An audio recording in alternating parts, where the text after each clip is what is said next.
Welcome back to another edition of today's episode. Today we're talking about the first 2 episodes of Justified City Primeval on FX, starring Timothy Olyphant. The original show ran for 6 seasons. I think it was like 13 episodes a season. You watched them all, right? Mm-hmm. And so we're going to start off with a quiz about those, just to test how good your knowledge is, right? Like the story of them?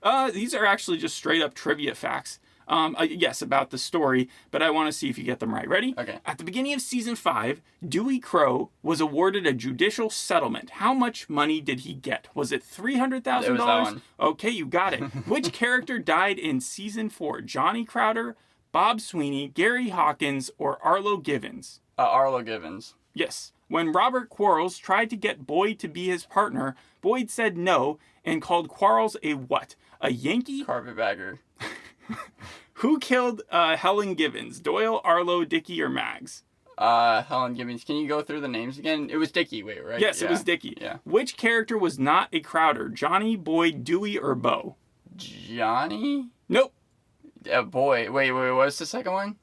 Boyd. Okay, and the third one? Dewey. Dewey? Yeah, Dewey Crowder? Yeah, Dewey was not a Crowder. It was Dewey Bennett. That's right. It was the Bennett family. Okay. Yeah, I still can't give you an extra point for that. You were about to get them all, though. How did Boyd steal Markham's money? He blew open a vault, he ambushed a truck, he dug through an underground mine, or he kidnapped Catherine and ransomed her. This one I'm not so sure about. Was it he dug through a mine? No, he kidnapped Catherine and ransomed her. I didn't remember that. Okay, yeah. All right, so you were 4 for 6, but it seemed like the ones that you got, you knew 100%. What did you think of the original series? What did you think of the original finale? Well, it's actually very bittersweet to me that Mayans MC, the series finale for that, is aired the same week that Justified City Primeval is also being aired. Because those 2 shows, I still remember it to this day, it was December 2013, and Sons of Anarchy was kind of the first show that I ever watched that I ever figured out about myself. Mm-hmm. And then it was the very beginning of my sophomore year of high school when I started watching Justified.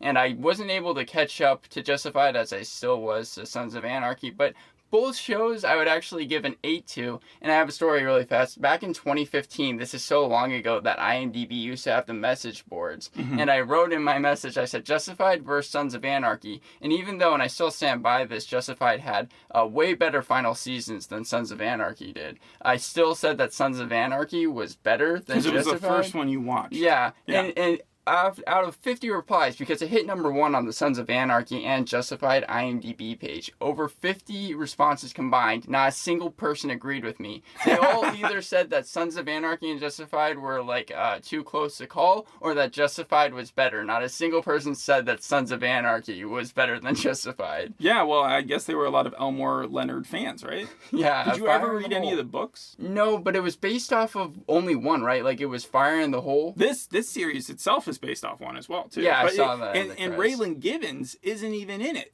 Wait, what? He's not in it? I think the author, again, Elmore Leonard, he lost the rights to the character, and so he just wrote one that was exactly like it. And I think we've had a similar discussion about other shows that we've done. This has been compared a lot to Dark Winds.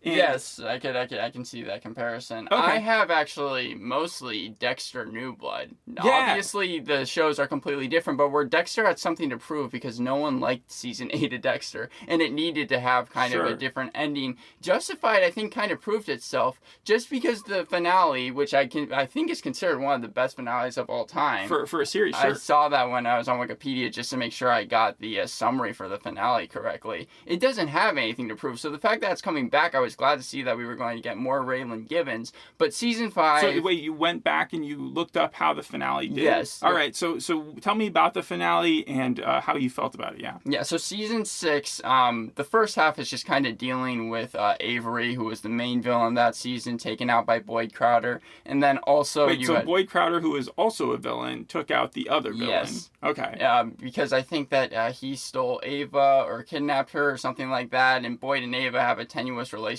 especially at this point. And then Boone, who is played by the main character of the Black Donnellys, was taken out by Raylan in the first 30 minutes. But it really, the closing of the story arcs come at the back half of the episode. It's 4 years later, and we see that Raylan, he's hanging out with Willa now. That's his daughter, who was a baby throughout all of season 6, and then is now 4 or 5 years old. And we see that they have a good relationship. But Winona, who is his ex-wife, they had kind of been teasing throughout the whole season. They had like a will they, won't they type of thing. We saw that did not actually end up working out. Winona has a different person that she's married to, but they still seem to have a better relationship than it seems like they even did at the start of the series. Okay, so kind of like Halt and Catch Fire. Yes, we see also that he's out of Harlan. He's moved back to Miami, back to Florida, where he was originally in the I do TV remember that, because I series. did see part of the pilot, and I remember that he did start off in Miami. And it's weird because I always considered this such a Western, but now it takes place in Detroit. Mm-hmm.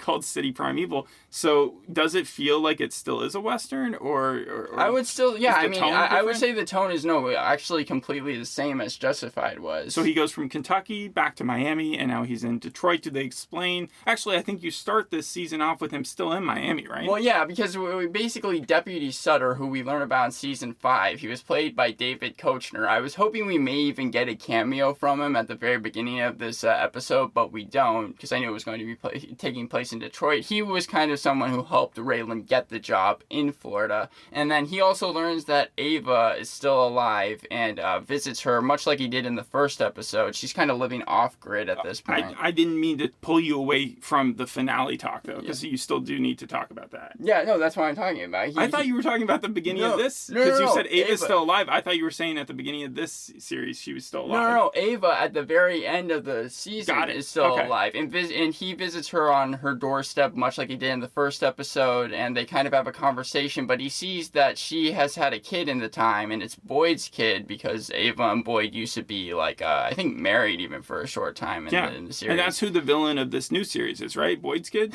Zachariah, no.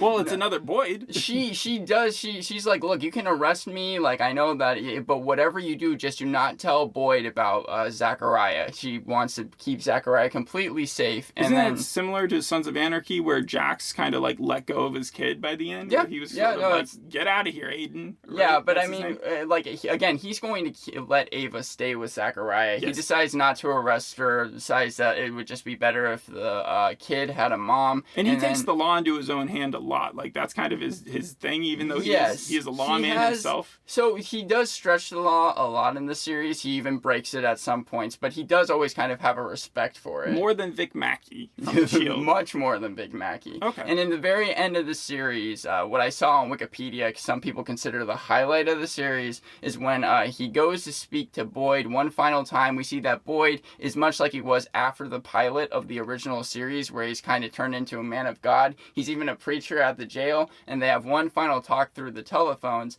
And Raylan, he lies by saying that Ava died from the time of them being at the barn, which was the first 20 minutes of this episode, to the 4-year time jump.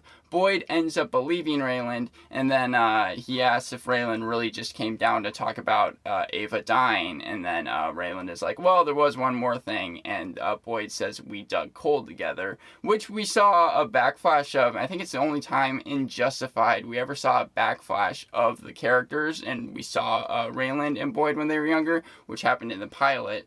It's sort of like they've been frenemies for a long time. And obviously, Boyd was supposed to die in the pilot. That's a well-known fact. Yes. Yeah, Walton Goggins actually did it as a favor, did the pilot as a favor for Timothy Olyphant. I remember reading about that. And thank God they didn't kill off Boyd Crowder, because he was the best part of Justified. I really enjoyed Justified, but Walton Goggins, that kind of put him on the map for me, at least. But since Walton Goggins hasn't appeared in City Primeval, does that mean that the show suffers from it? Because they've sort of replaced him. So I was so glad when I saw that Boyd Holbrook was going to be playing the villain of this series. And why is that? He always is just a cool character. Whether he be a villain like in Logan, which FX has been playing the hell out of, because I'm pretty sure they're wanting to advertise this as much as possible, or be the premise where he's playing... Before Deadpool 3 or something? Yeah, or the best friend in the premise. Even in that, he's cool. I think it's something about his look. But he was a good guy. Maybe it's just the glasses. Yeah, I know, but I'm saying that, like, no matter what... He was also in The Sandman.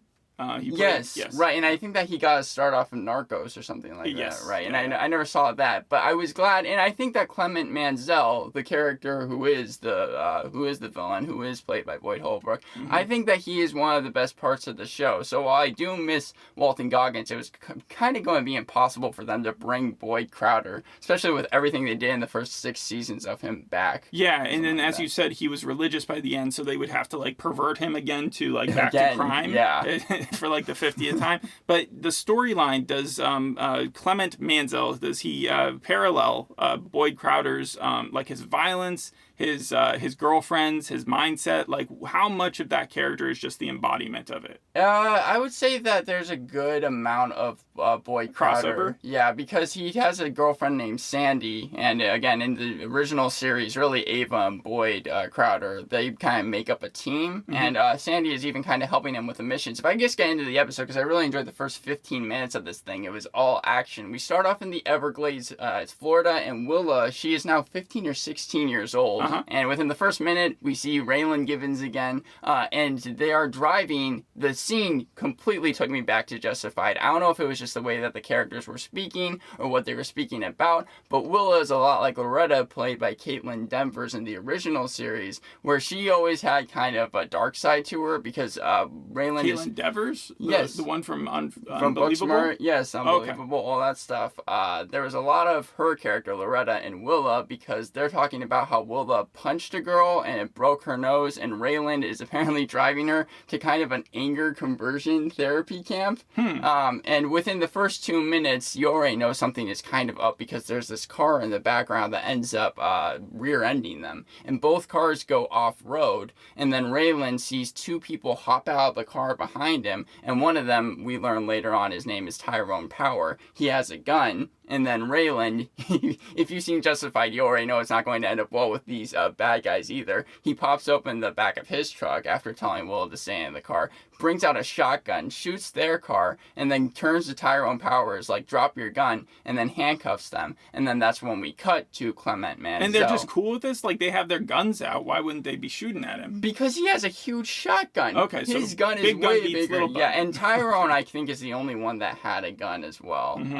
So, yeah, we were already brought back to the Justified world, and then we meet Clement Mansell. Again, I like his character, but the first scene we see with him was kind of inconsequential to the plot, especially because he ends up ditching the car that he takes from this guy who gave him a snide remark right before walking into a gas station. He breaks into his car, takes it, but in the next scene, he just throws the keys over the edge of this building, and he never uses that car again. So it really showed that he was just a smug asshole, but I thought that scene was cool. He's got a huge, like, southern accent and stuff? Yes. Yeah. Okay, so that's what connected it to me to Walton Goggins thing, because Walton Goggins didn't want to portray the South in, like, a super negative light with his character. Yeah. But it seems like this character, like, he's even more racist in the books. Well, and he's pretty racist here, right? If I remember correctly, I think this is 37 miles outside of Michigan. And the reason they go to Michigan is because Tyrone Power is from there, and Raylan has to drive him to the courthouse. But so you're saying he's not Southern? I mean... He's just stupid. I guess it's just Boyd Holbrook's accent. I can't really tell. He has the same accent that he uses in Logan. So it's kind of hard to tell. But then we get Keith David showing up after 5 minutes, playing the judge. We're graced with his presence. I didn't even know he was going to be in the show. People weren't super big on the judge, though, right? Like, his personality didn't strike people. I'm talking about the actor. I know. Incredibly famous. But did you like where his story went? Yeah. I mean, because I thought that whenever it dealt with the judge's story, that's what made the show, or at least the first episode, have such a quick pace. And zoom me through it, because he unlocks his car with his phone. He's really old, so he's learning how to do that, and the car explodes. And then but he's fine. Yes, he's fine. Yeah. But you said that in such a weird way. Someone is trying to kill him. That's the main point. But he doesn't care. He's determined. He's got a Walter White on his back. Yeah. He is still going to be going to court, even though everyone knows that he had an attack on his life this morning. And even though I like the court scene, they did something kind of annoying by the very end of it. So they're really trying to figure out, because Tyrone is there and he's from Michigan, what punishment would be good for Tyrone, because Raylan, and we meet Courtney, she's a really good lawyer here, lawyer for a lot of different villains in this show. She's like the Better Call Saul. Yeah, she's trying to make the case that Raylan kind of ended up abusing Tyrone because he didn't bring him and his friend straight to the courthouse. Correct me if I'm wrong, but the reason why Dewey Crow got the money in season 5 was because of something Raylan did, right? Well, it was because of the way that he had been treating him throughout the whole entire series. So it's not the first time that he's been reprimanded or where people could go after him because of how he's treated bad guys. Yes, and we even get funny interspersed scenes where we see that Raylan still tried to, even though the bad guys are in the back of the seat, bring his daughter to the conversion therapy camp, but because they were so late, they weren't going to allow them to. And then we see them even try to get like a lunch while the bad guys are still in the back seat. Mm-hmm. So that's what Courtney is trying to use. The thing I didn't like about the scene was when Willa is staring at her phone, watching literally Keyboard Kitty, she's laughing a lot. And that makes Keith David's character, the judge, be like, can you put her in a cell, please? And Raylan is like, wait, why can't you just let her stay outside? Why do you have to put her in a cell? And they exchange words. And then Raylan says something that took me completely out of the episode. He turns to the judge and he says, the attack on your life this morning, you need to ask yourself if it was just an attack or if it's a miracle it hasn't happened more. Which was absolutely crazy and not something that Raylan would say. As we've mentioned a couple times. It's Raylan, by the way. It's not Rayland. Yeah, Raylan. Yeah. As we've mentioned a couple times, in the season 5 finale, when he's out, when literally his enemy, Dewey Crow, the dumbest character on the show, is getting $300,000, Raylan doesn't bat an eye. Yet here, he literally threatens a judge, and of course the judge then decides to drop all charges against Tyrone and put Raylan into a cell. Well, it's ironic that he lost his temper when the whole point of his daughter's thing is that I assume they're supposed to be parallel. Yes. Like they're supposed to be the same person. But in like 6 seasons, we rarely ever saw Raylan lose his cool in the entire series, lose his cool, and he threatens a judge here. And like I said, he's always had a respect for the law, even if he doesn't always follow it sometimes. Mm-hmm. Also, I was kind of annoyed with Willa because it's like, if you are going to be you are 16 years old, yes. Your dad is on trial. Fine, you want to watch a video, I'll give the show that, even though that's kind of a reach, but that you won't be aware that you're laughing and it's going to be interfering with the trial. I read some comments saying that she was acting more like a 12-year-old than a 15-year-old. Yes, maybe if you're 11 or 12, you could get away with it, but when you're like a teenager and like a mid-teenager as that, you would have better like awareness about you. Okay. Anyways, what ends up happening is Raylan, he is taken out of jail because he is going to be working with Detroit PD as to figure out who did the attack on the judge. And one of my favorite lines actually came when they figured out they did a house raid, because they already have an idea of who it could have been. And everyone is checking all around the house. Raylan is even checking, and then he checks the floors. He pulls up a rug and he sees that there is a handle, and he pulls up the handle and he says my favorite line in the first 2 episodes. He says, things that occur to you when you grew up in a mining town after he found an underground basement and was explaining it to the Detroit PD, obviously a reference to Harlan County, where he just came from. They go down, they end up catching 2 people responsible for the explosion, and then they end up also catching the third person who was really responsible for the full thing, by the mom kind of contacting authorities and treating a lunch like it was just a lunch, but really the authorities show up and end up. So a lot is happening in the first episode. Yeah, it was, and I was enjoying how fast the show was moving at a pace. What was the point though? Because the whole thing about Justified was it wasn't just about the story arcs; that it was just one full story told over the course of 6 seasons. So what's the full story that's being told here? Well, yeah, so we learned that really the reason for the attack was because the mom and the judge at some point, I think even sometime recently, had slept together, and that was the reason why the person was so mad at the judge. But this all goes to later on in the episode when Clement Mansell, he and his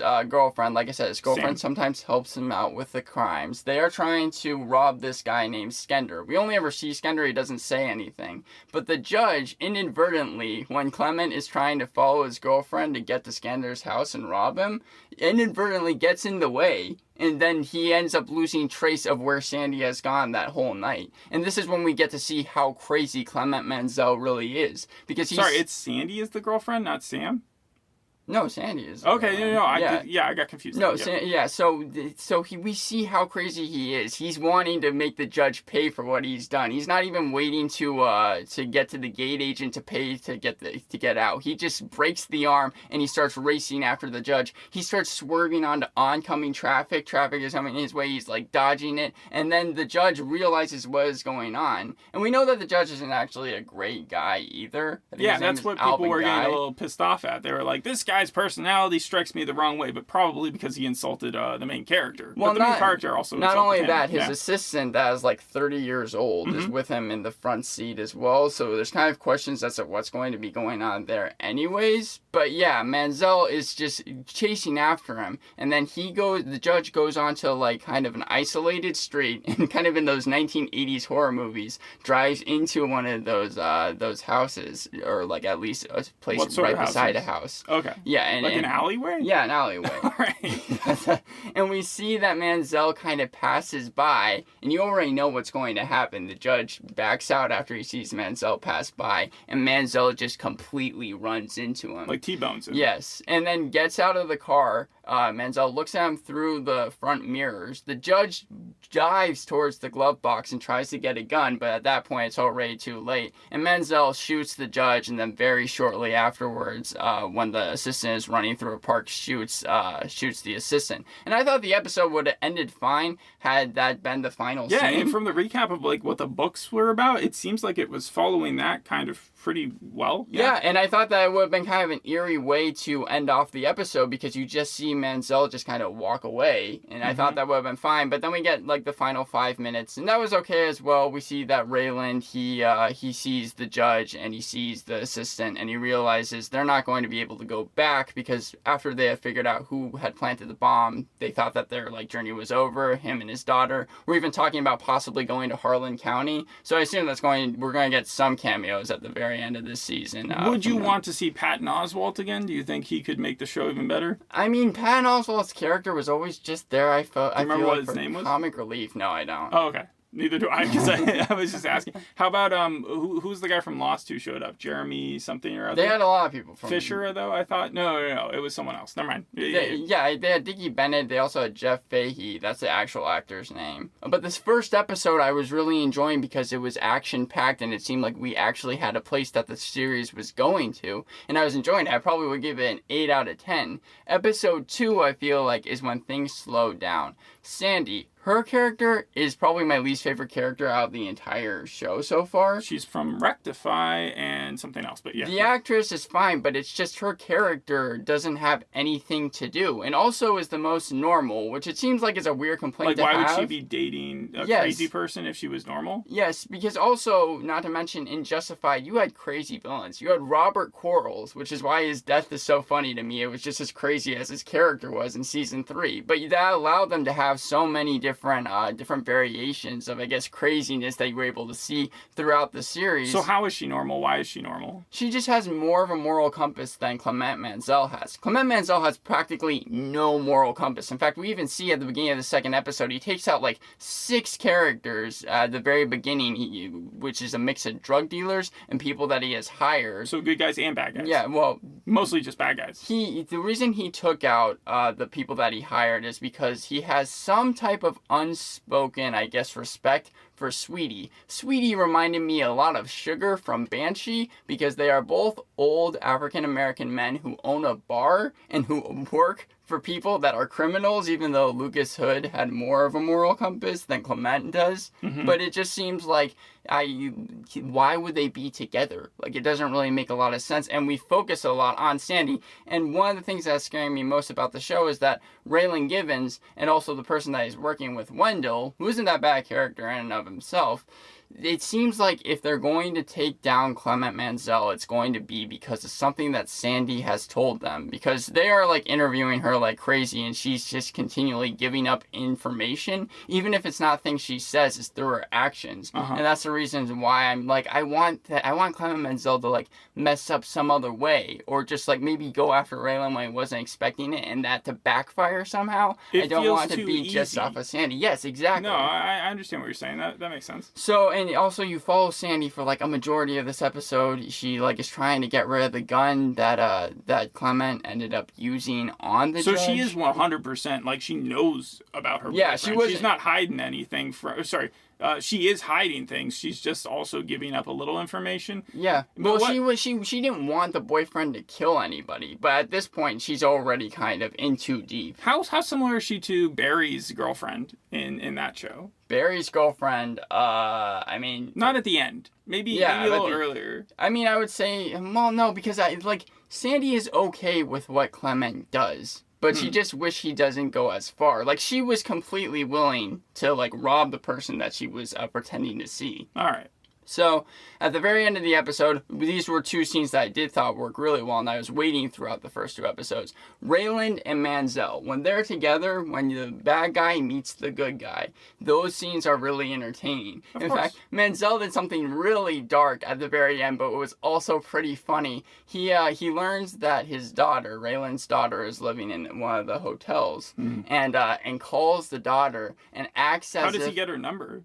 Oh, in the hotel. Yeah, he calls the hotel. Yeah, number. he goes. He goes to the hotel. He says, "I know my friend Raylan Givens. Can you tell me the hotel room?" Yeah, but when you said called in earlier, you were saying she was on her phone. I was like, how did he get her cell phone number? No. It was the hotel room number. And then he acts as if he is a U.S. deputy marshal. And when Raylan comes back, he goes to his hotel room, sees that there's a note left for him. He goes downstairs and sees that Mansell, who he's already met this episode and is almost 100% sure killed the judge, and his daughter are eating. And Mansell, and this was like an intimidation tactic by Mansell, but he doesn't know who he's messing with. Yes, because that's exactly what it is. Mansell even talks about the first scene of Justified, where he's like, I know some stuff about you, Marshall, like in that rooftop in Miami, which again was the first scene in the original series where he shot someone. And then even though Raylan tried his hardest to bring Willa up to the room and get her out of there, at some point he just loses it. He doesn't move. He does 1,000 times in Justified, where he takes back part of his jacket, shows his star that's on his hip and his gun, and just picks up Mansell and throws him outside and starts pummeling him, which is something that we don't usually see, but I enjoyed that scene a lot, because Mansell doesn't even seem to care. That's how damaged his character is. He just kind of walks off. He's jokering it, because he's killing bad guys, he's laughing as the main character is beating them up, he doesn't seem fazed. The only thing is Joker didn't have like a normal girlfriend. He had Harley Quinn. Well, I mean, Harley Quinn was kind of normal at the beginning, but also there was a scene that I'm pretty sure was just a reference straight up to The Godfather, because the gun that Mansell gets in the first episode to kill the judge with is a gun that's stashed in the top or the ceiling of a bathroom, which I think is where one of the characters gets a gun in The Godfather. They even mentioned it in the other show, The Godfather follow-up, that you like so much. Yeah, they make reference to it there also. Also, the show is just shot nice, because that was the end of the episode after he pummels Well, you said that you didn't like the second episode as much, but it sounds like the most entertaining scene happened there. Like, again, intimidating through trying to get close to the daughter would piss anyone. A lot of it I was skipping because it was just Wendell and Raylan trying to interview Sandy, and Sandy just sometimes giving up details and sometimes not. There's even a side storyline with Willa where nothing happens throughout her whole story. I was wondering if it was trying to be a MacGuffin, because Raylan says at the beginning of the episode for her not to leave the hotel premises. And then she leaves the hotel premises, and I think you're supposed to be waiting for her to be kidnapped or something like that. Yeah. But nothing happens. That was the thing that I told the Full Circle did well. Remember, the kid that was like supposed to be kidnapped, he left with this other guy named Joey, and then they never brought him back, which was amazing, because most shows like to do what you're talking about, which is like concentrate too much on just side plots, when, especially in a show that's bringing back a main character like Timothy Olyphant, you want to see Timothy Olyphant. Yes, and that's why I was a little scared when they introduced Wendell, because I was like, oh, are we not going to get like a good sense of Raylan in this series? And it seems like we do anyways. But with the side storyline with Willa, nothing ends up happening. She buys a Rolex for $7, and that's the most interesting thing until the end of the episode. Yeah, okay. So I would give the first episode an 8 and the second episode a 7, and usually I would just split the difference and give the series a 7.5. But I'm going to give it an 8 probably nostalgia being a little bit at play. And also because I assume you're going to watch the rest. Yes, I absolutely. Well, it's only going to be 8 episodes, right? So it's even going to be a lot less than the 13 that the normal episodes are, yeah. Yeah, but I'm going to give it an 8 just on the hope that the series is able to kind of retain the same pacing that it did in the first episode and follow that more than the second episode was. Because usually when the second episodes happened in Justified, they would be slower paced anyways. So that's also a reason. With the writer's strike and the actor strike happening at the same time, the big stories surrounding this thing actually has been the fact that Quentin Tarantino was supposed to direct, I think, the first few episodes. I saw that. You remember that storyline yeah. from happening? Like, apparently the Once Upon a Time in Hollywood, that's when they first had those discussions. Yeah, because Timothy Olyphant is in that. Yeah, and then also the fact that his daughter is playing the daughter. Like, you didn't know that yet? No, you're that saying is that his daughter. Wait, Quentin Tarantino's daughter? No, or Timothy Olyphant? Timothy Olyphant's daughter. Is playing his daughter in the show. I actually had a sneaking suspicion. I mean, her name would have been in the credits. But I didn't actually. Well, they don't have any credits. In fact, that's one of the cool things. The first episode, much like Fargo with its 23-minute opening, takes 17 and a half minutes just to get to its intro, which I actually enjoyed. But you missed the song. Like, I did. I was hoping that we would hear the song again, and we don't. But maybe in the finale, because this is a mini series, right? It's not gonna have a second season. I don't think so. Like, it would take a lot for them to have to adapt another one of his stories, but who knows? The interesting thing about the title City Primeval, right, is that the first episode is also called City Primeval, so it's literally Justified City Primeval, City Primeval.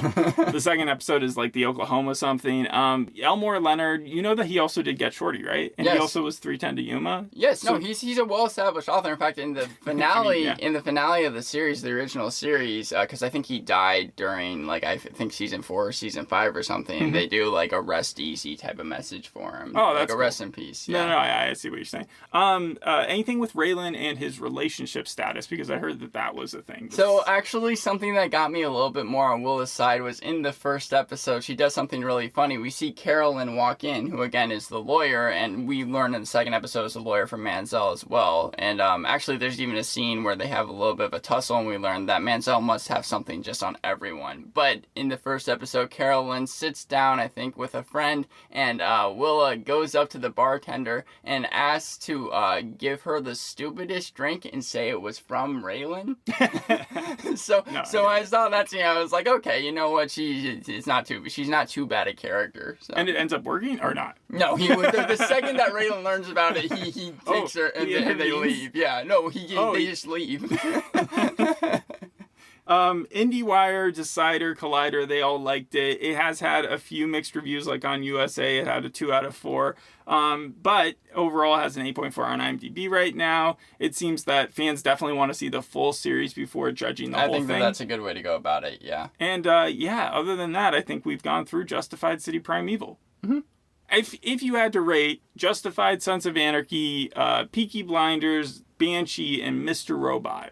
Oh, they are so different 5 from shows. One another. Yeah, I know. But how about main character wise? If you had Elliot, right, from Mr. Robot, who was Peaky Blinders? That was Thomas Shelby. Thomas Shelby, Sons of Anarchy, Jax, Justified, obviously Raylan, and then Lucas Hood from Banshee. You're saying which character is the best? Which one would if they got into like an argument, what would end up happening with all that? I think Thomas Shelby is the most smart. I think he's the most intelligent. I think next is Raylan, because he's just the most confident. I would not trust Mr. Robot, and then he's last. And then I would probably he'd go inward. I would put Lucas Hood probably second to last. If it was a fight, I would probably Jax put him last. First. No, Jax I would put in the middle. I'd put him smack dab at number 3. That's good. Thanks for listening. Oh, I didn't even throw in Vic Mackey in that. But thanks for listening. We'll see you on the next episode. Hope you enjoyed this one.